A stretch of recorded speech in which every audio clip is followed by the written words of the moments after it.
So here we are, the far north, Calypso Inn, a natural haven for the species we call the backpacker. It's the middle of the night, and the backpacker is largely inebriated or in a deep, uncomfortable sleep. Oblivious to their surroundings, they leave themselves vulnerable. A silent predator lurks in the dark, ready to pounce. This sharp little fellow is referred to as the fridge thief.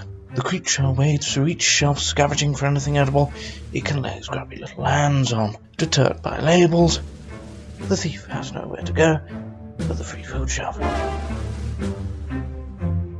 Disgusting. The backpackers will wake up confused, distraught, and most likely naked. But what's that? A light in the darkness. Yes, the Night Watch. Saviour to the poor bewildered backpacker.